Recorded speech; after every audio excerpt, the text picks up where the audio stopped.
Well, I was taking a friend of mine to Memphis, Tennessee to record a record. His name was Johnny Jenkins. And I took him up there. They paid me to take him. I think they paid me about $10 to take him up there.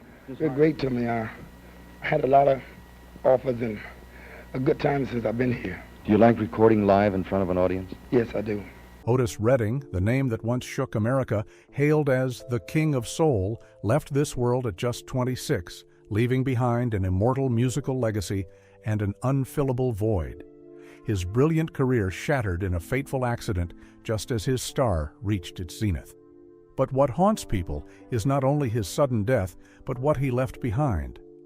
Big O Ranch, a grand but desolate mansion filled with sorrow and soul melodies that echo forever. That house was not just a home, but a symbol of joy, not fully savored, of a life brimming with passion, yet steeped in tragedy and struggle. To understand why that land bears the mark of a harsh fate, we must turn back the pages of memory from the impoverished days in Dawson, Georgia, to the dazzling stages, and finally to the cruel moment on Lake Monona. On September 9, 1941, Otis Ray Redding Jr. was born in a ramshackle wooden house in Dawson, Georgia. Light streamed through the rough-hewn cracks of the walls, illuminating the tiny face of the baby cradled in his mother's arms, Fannie Mae. She was a tireless woman, working from dawn to dusk at the textile mill, her hands calloused, but always gentle when singing gospel hymns to Otis. His father, Otis Redding Sr.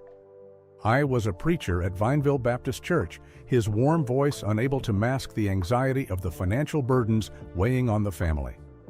The fourth of 6 siblings, Otis grew up in poverty, in a home where the roof leaked during rain and the worry of making ends meet was ever present. But in that wooden house, amid those harsh days, the spark of music was kindled in his soul. The house in Dawson was not just a shelter, but the cradle of his first melodies. Fannie Mae often sang gospel while doing chores, her voice rising above the creak of the tin roof in the wind. Otis, though young, was captivated by those songs, humming along with his mother on sweltering afternoons. His grandmother, a strict but loving woman, also nurtured his love for music. She would hold Otis in her lap, singing old hymns, teaching him how to make his voice touch the hearts of listeners. Those moments, though simple, planted the seeds for Otis's grand dreams, even if he didn't yet know music would become his destiny. In 1946, when Otis was 5, the Redding family moved to Tyndall Heights in Macon, Georgia, hoping for better opportunities. But this poor neighborhood offered only dusty alleys, rundown bars, and days of scraping by. Tyndall Heights, with its streets thick with smoke and noise, was where Otis first encountered street music. He would stand silently at markets, his ears wide open to the blues guitar of wandering musicians or the faint saxophone notes drifting from street corners. Those melodies, blended with the gospel from church, seeped into the young boy's soul, forming the foundation for the unique soul style he would later create. One Sunday morning in 1946, at Vineville Baptist Church, Otis stood on a wooden pew and sang, "This Little Light of Mine." His childish but powerful voice stunned the congregation. Light from the stained glass windows fell on his face, his eyes blazing as if they held the whole world. Those moments were rare glimmers in a turbulent childhood, like a lantern lighting the path ahead. Life in Tyndall Heights was never easy. The Reddings' new home, though sturdier than the wooden house in Dawson, still couldn't escape leaking roofs during rain or days of want. Otis, though young, soon realized his family survived on his mother's patience and his father's sermons. But fate seemed to test them relentlessly. In 1953, when Otis was 12, his father contracted tuberculosis and was hospitalized for months. The family plunged into crisis, and Otis, still just a boy, was forced to become a breadwinner. Every morning he woke at 4:30, donning his brother's worn-out shirt, pedaling through foggy streets to deliver newspapers. By day, he did odd jobs under Georgia's scorching sun, from picking vegetables at the market to hauling goods. At night, he worked in seedy bars, where the stench of cheap liquor and cigarette smoke clung to every breath. Those days stretched on endlessly, but in his fleeting dreams, Otis nurtured a grand ambition to escape poverty and live through music. Amid those grueling days, music was Otis's solace. One night in April 1953, at Vineville Baptist Church, he sang Amazing Grace solo for the first time. His voice, raw and intense, brought the congregation to their feet. It wasn't just a hymn, it was Otis's own story, a young soul striving to rise above the darkness. The congregation, from elders to children, fell silent before the power of his voice, as if they could feel the fire blazing in his chest. That moment was not only a point of pride for Fannie Mae, but a milestone for Otis, realizing that music could carry him beyond the limits of his life. The years that followed saw Otis dive deeper into the world of music. He taught himself drums, guitar, and piano, every note earned through sweat and rare moments of rest. Sitting on the porch under a faint moon, he strummed simple chords on a borrowed guitar, trying to mimic the blues he heard on street corners. His grandmother, though frail, urged him to practice, teaching him how to make his voice not just carry, but touch the heart. Those humble lessons became the bedrock of the emotional performances Otis would later deliver. But life didn't let him linger in music for long. The weight of family responsibilities grew heavier, and Otis had to balance passion with duty. In 1954, Otis began entering talent contests at the Douglas Theater in Macon, a renowned venue where black artists performed. Singing Little Richard's Long Tall Sally, Otis quickly drew attention with his explosive voice and dynamic stage presence. He danced, swung his arms, and sang as if the whole world were listening, making audiences cheer wildly. For 15 consecutive weeks, he won the weekly contest, earning $5 each time, a small but precious sum that bought groceries for the family. But on the 16th week, the organizers barred him from competing, claiming he'd won too often. Otis stood outside the theater, staring at the contest poster, his heart heavy. He felt the sting of unfairness, but instead of giving up, he grew more determined. The Douglas Theater became his first milestone, where he realized music was not just a passion, but a path to escape Tyndall Heights and the constraints of his circumstances. In 1955, family pressures mounted. His father remained hospitalized, his mother worked herself to exhaustion, and Otis had to take on more. He worked multiple jobs at farms near Tyndall Heights. The work was grueling and often dangerous, but Otis had no choice. Every penny went to his mother to keep the family afloat. But music remained his refuge. Otis started performing at bars and fairs in Macon, covering blues and gospel songs. These gigs often took place in cramped spaces before drunken crowds, but Otis didn't care. He stood on makeshift stages amid cigarette smoke and clinking glasses, singing as if the world were listening. Those small moments were the first steps toward the spotlight. On January 15, 1957, Otis made the toughest decision of his life. He dropped out of 10th grade at Ballard Hudson High School. He'd only been in the new school year for a few months, but the family's burdens left him no choice. In his worn uniform and tattered shoes, Otis had been a student loved by teachers for his gentle smile and sharp mind. But he knew that staying in school meant his younger siblings might not have enough to eat. Standing at the school gate, he told his mother he'd earn money to pull the family through, but inside, he ached at abandoning his dream of education. Music, he told himself, would be his only way to change his fate. From 1957 to early 1958, Otis threw himself into work to support the family. He labored at farms, hauling produce under the blistering sun, and washed cars at garages in Macon. His days stretched from dawn to midnight, leaving scars and exhaustion that never faded. He also worked as a bricklayer's assistant, mixing cement and carrying bricks at construction sites, where noise and dust swallowed everything. He joined local bands, playing drums and singing backup at small clubs in Macon and Atlanta. These gigs paid just a few dollars, but Otis learned how to command a stage, how to make crowds roar. He also began writing his first songs, though not yet recorded, like pieces of a grand dream. The alleys of Tyndall Heights, where he'd once heard blues and saxophone, now inspired the melodies he wrote. He'd sit on the porch under a dim moon, strumming simple chords on a borrowed guitar, dreaming of standing on a big stage. Those harsh years forged Otis into a true artist, ready for the bigger opportunities awaiting him. he learned to turn pain into music, to use his voice to tell his own story. The songs he wrote, though unfinished, carried the breath of Tyndall Heights, of poverty, hope, and the hunger to rise. A big break came on May 18, 1958, when Otis joined the Pine Toppers, the band of Johnny Jenkins, a renowned guitarist in Macon. As the lead singer and guitarist, Otis quickly became the focal point of their performances. The Pine Toppers toured the South, playing at bars, fairs, and clubs. Those trips not only brought in steadier income, but also allowed Otis to learn from Jenkins, a talented but highly competitive artist. Jenkins, with his masterful guitar style, was Otis's idol, but his rivalry strained their relationship at times. Otis, with his explosive voice and stage energy, often stole the spotlight from Jenkins, sparking simmering tensions. The journey with the Pine Toppers was far from easy. The South in the 1950s was rife with racism. On October 20, 1958, at the White Oak Bar in Montgomery, Alabama, Otis stepped onto the stage only to be heckled and pelted with beer bottles by white audience members. Their hateful words cut like knives.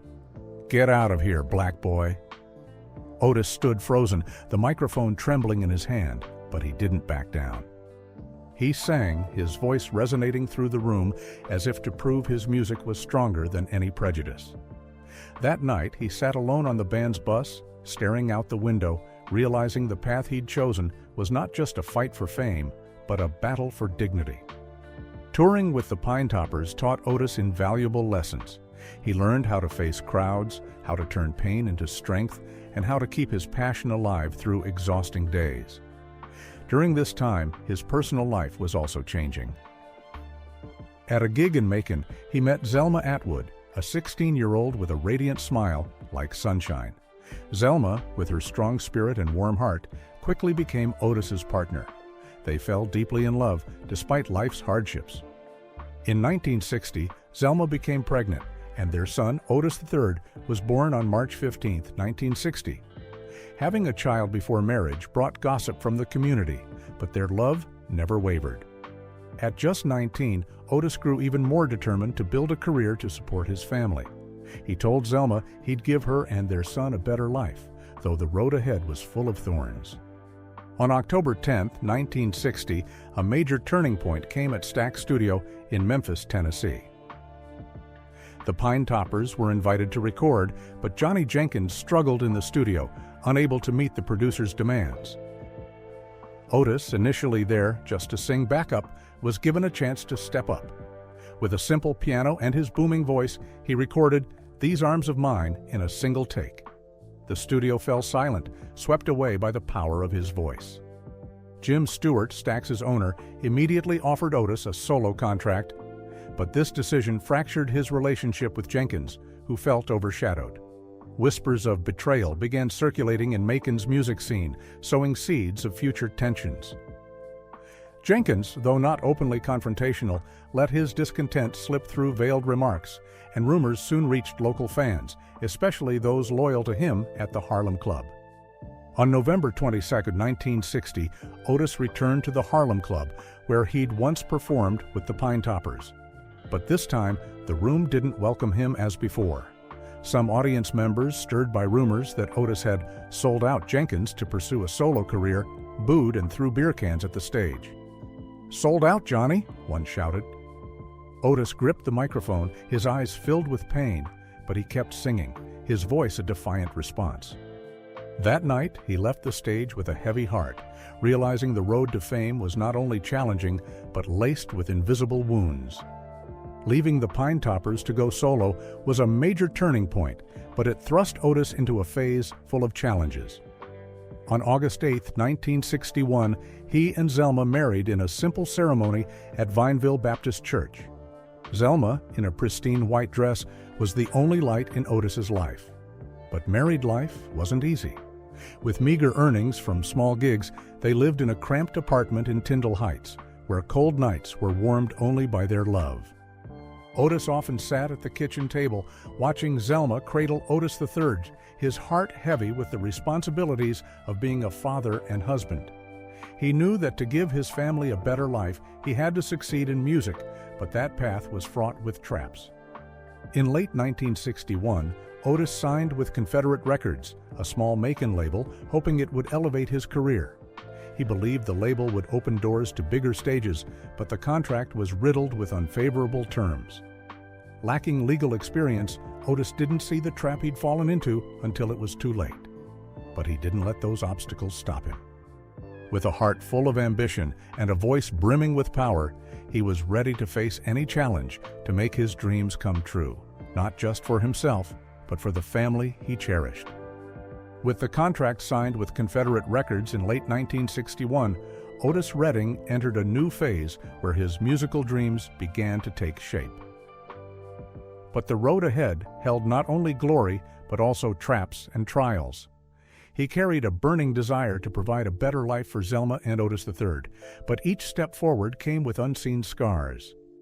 From small stages in Macon to prestigious venues in New York, Otis fought not only to prove his talent, but to overcome societal prejudice and the pressures of the music industry. On November 20th, 1962, These Arms of Mine was officially released through Confederate Records, distributed by Atlantic Records.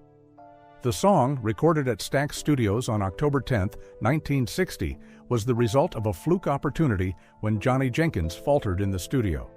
Otis's raw, emotional voice, paired with a simple piano melody, touched the hearts of millions. The song climbed to number 20 on the Billboard R&B chart, selling over 800,000 copies, marking a pivotal milestone in his career. Listeners, from small bars in Memphis to nightclubs in Chicago, were swept away by the song's raw honesty, a heartfelt confession of love and loneliness. For Otis, the success of These Arms of Mine was more than a breakthrough. It was proof he could turn his dreams into reality, despite the impoverished days in Tyndall Heights. The song's success brought Otis to bigger stages. On December 15, 1962, he performed at the Apollo Theater in Harlem, New York, a legendary venue where black artists proved their worth. Otis took the stage in a simple black suit, hair neatly combed, and a radiant smile. He danced, swung his arms, and sang with every ounce of passion, driving the audience to their feet in a frenzy. He was like a storm, one attendee later recalled. That voice made you feel like your heart was melting. The Apollo performance was not only a peak in Otis's young career, but a moment when he felt the power of music, its ability to connect, heal, and break through barriers. But not every night was as glorious. 5 days later, on December 20th, 1962, Otis performed at a hall in Augusta, Georgia. As he stepped on stage, a group of white audience members stood up and left, muttering, "We don't listen to black music." Their words, sharp as knives, pierced Otis's heart. He stood still, microphone in hand, eyes clouded with sadness. But instead of giving up, he sang, his voice echoing through the nearly empty room, as if to prove his music couldn't be silenced by prejudice. After the show, Otis sat alone on the band's bus, staring out the window, eyes distant. He wondered if there'd ever be a day when his music would be embraced regardless of his skin color. Those painful moments forged Otis, fueling his resolve to use his voice to shatter every barrier. As his career took off, Otis's family life was filled with challenges. The small apartment in Tyndall Heights, where he and Zelma lived with Otis III, bore witness to long, cold nights where they huddled together to warm their hearts. Earnings from gigs, though better, weren't enough for comfort. Zelma, with her love and patience, was Otis's rock. She cared for Otis III, managed the household budget, and lifted him up after grueling tours. But Otis couldn't hide his worries. He wanted to give his family a better life, a proper home, and a future free from financial stress. Every time he watched his son sleep, he vowed not to let him grow up in poverty as he had. In 1963, Otis began working directly with Stax Studio, a pivotal move that brought him to the heart of soul music. Stax, with its talented musicians like Booker T and the MGs and Steve Cropper, became his second home. He started collaborating with Phil Walden, a young but ambitious manager who saw immense potential in Otis's voice. Walden's business savvy helped Otis reach bigger stages and craft a star image. But his ties with Confederate Records, the label he signed with in 1961, became a thorn in his career. On March 15, 1964, Confederate Records sent a lawsuit demanding $10,000 in damages and partial ownership of Otis's songs, including These Arms of Mine and Shout Bamalama. They accused him of breaching the contract by working directly with Stax and Atlantic Records. The lawsuit wasn't just a financial blow, it tarnished Otis's reputation. An article in the Macon Telegraph on April 2, 1964, painted him as a young star who forgot his roots, fueling gossip in the Macon community. Though furious, Otis stayed calm. He knew the accusations were unfair, but he also realized his inexperience in signing with Confederate. On May 10, 1964, he met the label's representatives at a Memphis diner. The 3-hour negotiation was heated, with harsh accusations from the other side. Though insulted, Otis kept his voice steady, explaining he just wanted to sing and share his music with the world. The lawsuit was settled out of court with a small payment, but the criticism left a scar on his heart. The Confederate lawsuit was a costly lesson, but it spurred Otis to take control of his career. On a cold December night in 1964, he told Zelma, "I'm going to build my own record label so no one can manipulate my dreams again." That promise came true in June 1965 when he founded Otis Records. The label was more than a business venture, it was a declaration of autonomy in an unfair industry. In the 1960s, black artists were often exploited by major labels, and Otis was Otis's way of protecting his rights and uplifting young talent in Macon. From 1965 to 1967, Otis produced and distributed singles like Otis's Shout Bamalama and songs by local artists like Arthur Conley. The label also served as a platform for Otis to experiment with production, from choosing songs to directing recordings. However, Otis was young, lacking the infrastructure and resources to compete with giants like Stax or Atlantic. It operated mainly as a side project, allowing Otis to control some of his creative rights and support Macon's music community. But it couldn't replace Stax, where he recorded his masterpieces. Though not a major commercial success, Otis was proof of Otis's vision. A black artist could shape his own destiny in an industry riddled with inequality. He often told the young artists he mentored at Otis, "Sing from the heart, but don't let anyone steal your dreams." Those words were not just advice, but a guiding principle for his own life. While building Otis, Otis continued to conquer the charts. On January 15, 1964, his debut album, Pain in My Heart, was released, featuring hits like Pain in My Heart and Security. The album was warmly received, spreading Otis's name from Memphis to New York. Its soulful melodies and heartfelt lyrics captured the pain and hope of a generation of African Americans fighting for equality. Pain in My Heart, with Otis's gritty voice, wasn't just a song, but a narrative of the struggles he'd overcome, from the wooden house in Dawson to the alleys of Tyndall Heights. 1965 was the year Otis reached new heights with Otis Blue. Otis Redding Sings Soul, released in September. Recorded in just 24 hours at Stax Studios, the album was a masterpiece, featuring songs like Respect, I've Been Loving You Too Long, and My Girl. Respect, later covered by Aretha Franklin and turned into a civil rights anthem, was a powerful call for dignity and justice. When Otis sang R-E-S-P-E-C-T with his commanding voice, he wasn't just talking about love, but the worth of a person, a people. Otis Blue not only cemented Otis's place in soul music, but became one of the greatest albums of all time, praised by fans and critics for its sincerity and emotional depth. The success of Otis Blue took Otis to international stages, from London to Paris, where he captivated audiences with his explosive energy and unmistakable voice. But amid the spotlight, Otis faced profound personal losses.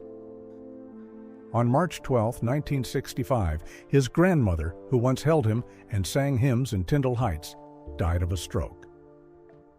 The news came as Otis prepared for a show at the Apollo Theater. His packed schedule kept him from attending her funeral, and the pain stabbed at his heart. On the night of March 14th at the Apollo, Otis sang Pain in My Heart with tears streaming down his face. Each note was an apology to the grandmother who'd sparked his love for music.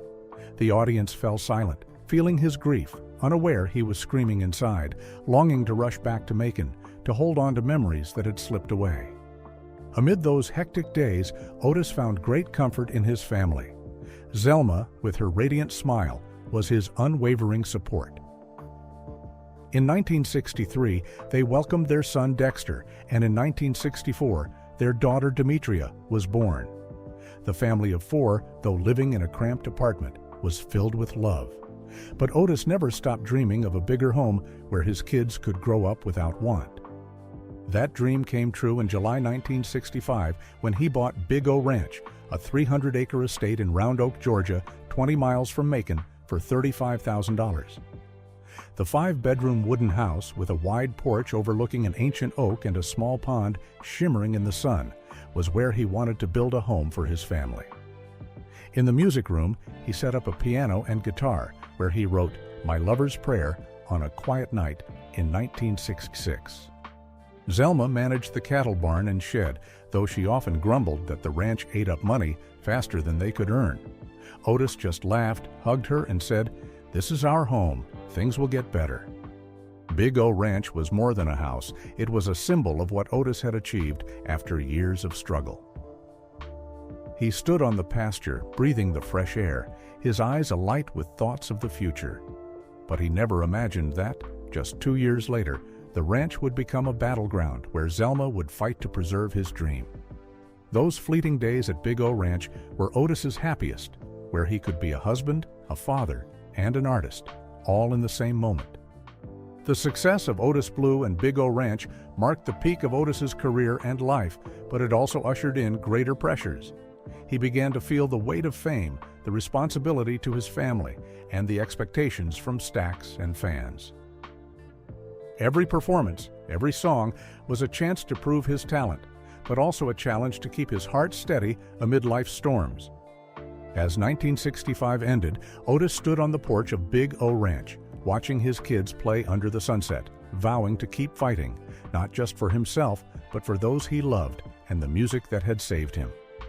But as 1966 began, the pressures of fame and responsibility bore down harder. With Otis Blue making him a global name, Otis wasn't just a singer, but a soul icon, giving voice to a generation fighting for justice. Yet those heights came with new challenges: declining health, personal losses, and guilt. Otis's final years were a testament to his blazing passion, but also the story of a man grappling with his own limits. In early 1966, Otis's family welcomed a new member, their daughter Carla, born in February. But the joy was quickly overshadowed by worry, as Carla was born premature and frail. Zelma, with a mother's heart, spent day and night caring for her, often taking her to the hospital for checkups. Though busy with tours, Otis made time for his family. He'd sit by the pond at Big O Ranch, holding Carla, singing soft melodies to lull her to sleep. Those brief moments were a source of strength through his weary days. But each time he looked at Carla, he couldn't help but worry about his children's future, wondering if he could give them a stable life. Otis's career soared in 1966. He released King and Queen with Carla Thomas, a soul and R&B collaboration featuring songs like Tramp and Knock on Wood, beloved by fans and solidifying his industry status. He also toured internationally, performing at prestigious venues like Whiskey A Go-Go in Los Angeles and Fillmore West in San Francisco. But the true pinnacle came in June 1967 at the Monterey Pop Festival in California. It was Otis's first time performing for a large white audience, and he made the world take notice. Backed by Booker T and the MGs and the Bar-Kays, Otis opened with Shake, dancing with boundless energy, his voice roaring like a storm. When he sang Try a Little Tenderness, the crowd leapt to their feet, cheering relentlessly. He shook the whole mountain, Jimi Hendrix, who also performed at Monterey, later remarked. That show wasn't just a career milestone. It paved the way for black artists at major music festivals, breaking racial barriers in the industry. But Monterey's spotlight only intensified the struggles Otis faced. A grueling tour schedule with over 100 shows in 1967 left his body exhausted. His gritty voice, which defined respect and "I've been loving you too long," showed signs of strain. He coughed frequently after performances, his throat burning, but he pushed on. On December 20th, 1966, another personal loss struck when his cousin James, like a brother to Otis, died in a car accident in Atlanta. The news hit as Otis returned from Los Angeles, drained from relentless shows. He sat alone by the pond at Big O Ranch, the faint moonlight on his gaunt face. He called Zelma, his voice heavy with guilt for missing the memorial. The pain of loss made him cherish his family more, but it also tormented him with his inability to be there for loved ones. That pain seeped into Otis's music.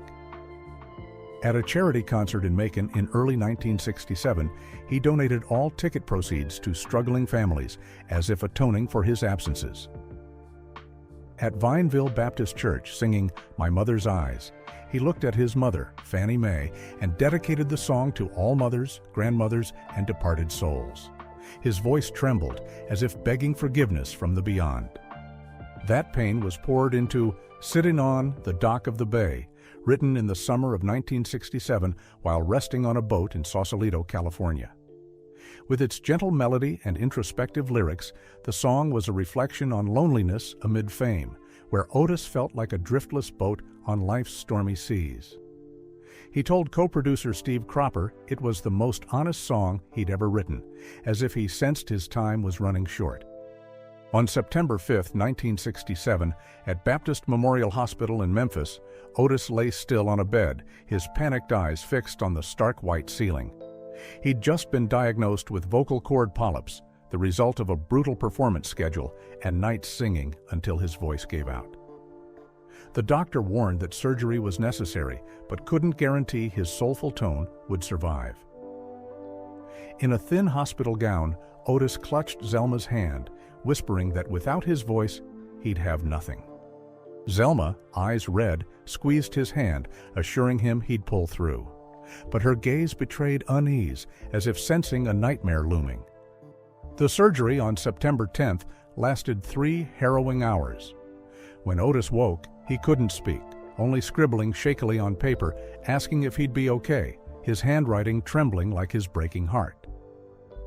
The doctor ordered absolute rest, no singing, no speaking, for 6 weeks, caging the soul of a man born to sing. In the days that followed, in a small Memphis apartment, Otis sat by the window, watching rain pour, his heart flooded with dread. He feared not just losing his voice, but the stardom he'd just grasped after Monterey and everything he'd bled and sweated to build. Pressure from Stax Studio added fuel to the fire consuming Otis. On September 20th, Phil Walden visited, urging that fans were waiting, that Dock of the Bay would be a massive hit. Otis nodded, but inside, a storm raged.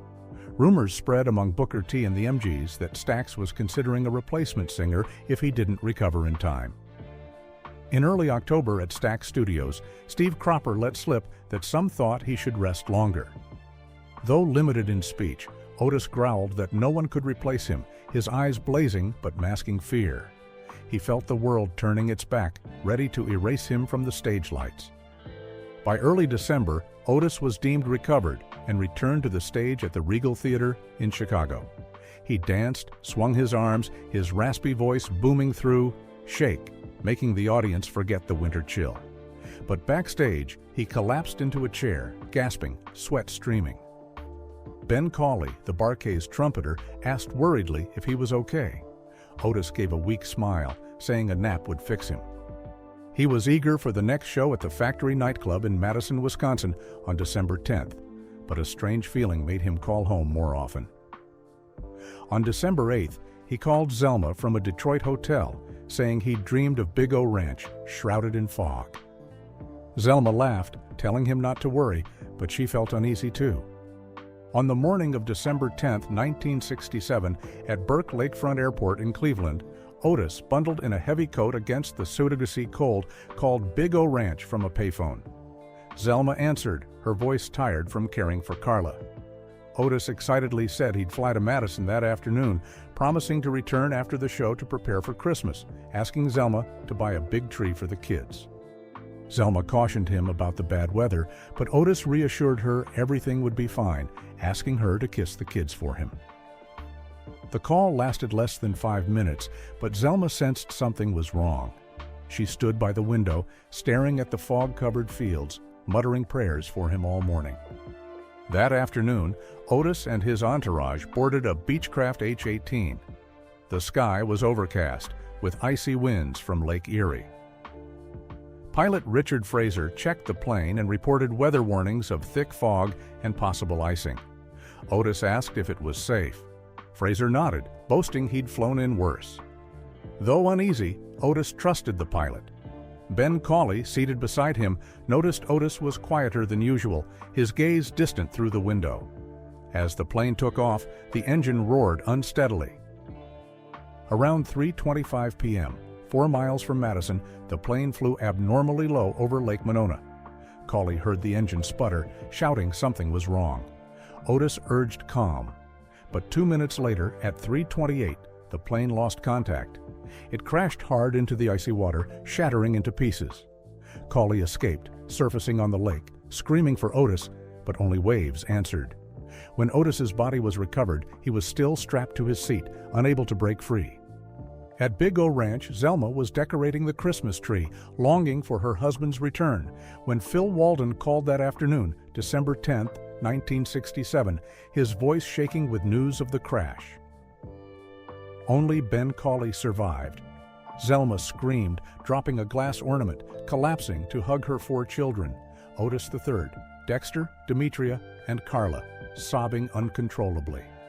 In the days that followed, she barely slept, organizing the funeral and shielding the kids from news reports showing Otis's recovered body. She called the Wisconsin State Journal, begging them not to publish photos of her husband, and thankfully they agreed, sparing the family further pain. Otis's funeral, held on December 18, 1967, at Macon's City Auditorium, drew over 4,500 people. James Brown, Sam and Dave, Carla Thomas, and Wilson Pickett sat silently in the front row, eyes red. Jerry Wexler from Atlantic Records delivered the eulogy, voice choking, "Otis was the flame of soul, and that flame will never go out." Fans lined up in the freezing cold, bringing flowers and Otis's records. In Memphis, Stax Studios became a pilgrimage site, with flowers piled high at the door. On January 8, 1968, Sittin' On, The Dock of the Bay was released, a painful farewell. The song shot to #1 on the Billboard Hot 100, selling over 4 million copies worldwide. On February 15, 1968, the album The Dock of the Bay debuted, reaching #3 on the Billboard 200, selling over 2 million copies. But each note, each lyric, was a reminder that the genius was gone forever. Otis's death left not only grief, but a storm of disputes. With no clear will, Zelma faced pressure from Atlantic Records, Phil Walden, and some relatives claiming rights to Big O Ranch. On March 15, 1968, at a meeting in Memphis, Stax's Jim Stewart accused Atlantic of stealing Otis's legacy. Zelma, over the phone, insisted she only wanted her children to inherit what their father had poured sweat, blood, and tears into.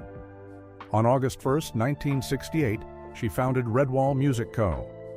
to manage Otis's music catalog, like a fortress guarding his legacy. In 1969, at a New York court, she reclaimed a portion of the profits from Dock of the Bay and other albums. Rumors about the crash spread soon after Otis's death.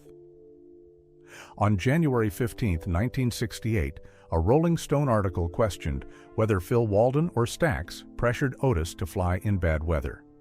In Macon, fans whispered in bars, blaming Stax's brutal schedule and music industry rivalries for pushing Otis toward death. The FAA report cited bad weather and pilot error, but lacked engine details, fueling suspicion. A witness near Lake Monona told the La Crosse Tribune they heard the engine sputtering. Ben Cawley, in an interview, insisted Otis didn't force pilot Richard Fraser to fly, but couldn't quell lingering questions. The rumors stemmed largely from Stax's relentless performance demands and the crash report's opacity. Some even speculated about a faulty engine, but no solid evidence emerged. Though heartbroken, Zelma refused to pursue it, telling her sister she just wanted the truth.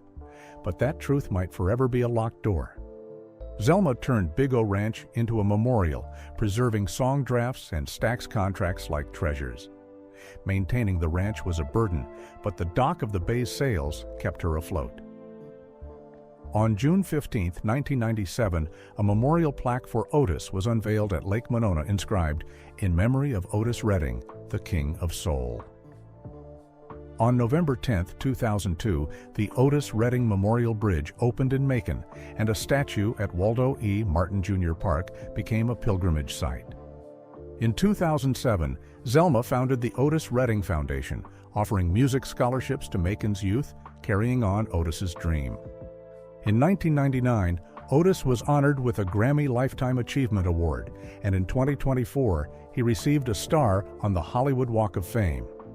Otis Blue ranked 74 on Rolling Stone's 500 Greatest Albums, and Respect and A Change Is Gonna Come became voices of the civil rights movement.